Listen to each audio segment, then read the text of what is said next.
Your Excellencies, ladies and gentlemen, friends, we have all heard it before. The biodiversity collapse and the climate crisis is impacting every corner of the earth. It is time, in fact, it's overdue, for a new vision for Earth. What is our vision for Earth and humanity? And why do we need it? These are questions we must ask, and more importantly, address ourselves.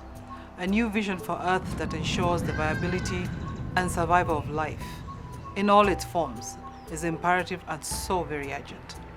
A vision that brings humanity together in a joint and sustained effort to mitigate and reverse the adverse effects of our own social and economic activities. As custodians of Earth, humankind is failing. We urgently need a new vision for Earth, where success metrics are adjusted so that the contribution to the planet and all people is incentivized before adjusting for financial profits. And all irresponsible acts against the Earth are criminalized and heavily penalized. And why do we need a new vision for Earth? The biodiversity collapse and the climate crisis is impacting every corner of the Earth. And we have literally run out of time. The evidence is everywhere. No location is spared. And life in all its forms faces an existential threat. In our thousands of years of existence, this is probably the biggest threat, not only to Earth, but to humankind itself. It is incumbent upon each and every one of us to do right and to take radical measures in our lifestyles to make the necessary and bold choices. So how is the East African Development Bank supporting a new vision? For the last 56 years, EADB has been supporting sustainable projects in the East African region with strict adherence to environmental and social standards. While all these initiatives are laudable, they are not enough. EADB is therefore calling on multilateral development banks and regional economic communities to implement joint projects that provide significant gains in the fight against climate change. For example, we propose intercontinental projects to rehabilitate forests and water bodies while emphasizing climate change mitigation. What are some concrete steps?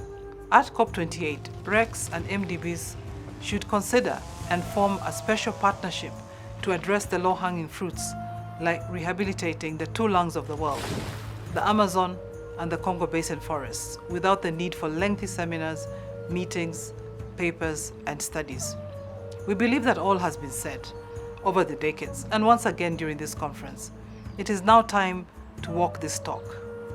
For example, multilateral resolutions to effectively ban logging and decimation of natural forests, and more importantly, the sale and transportation of such products.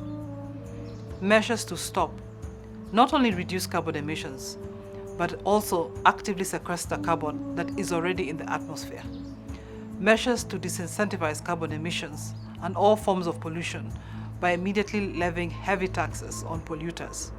This revenue should be used to provide grants to communities adversely affected by climate change, particularly in developing countries, and the effects of polluting countries.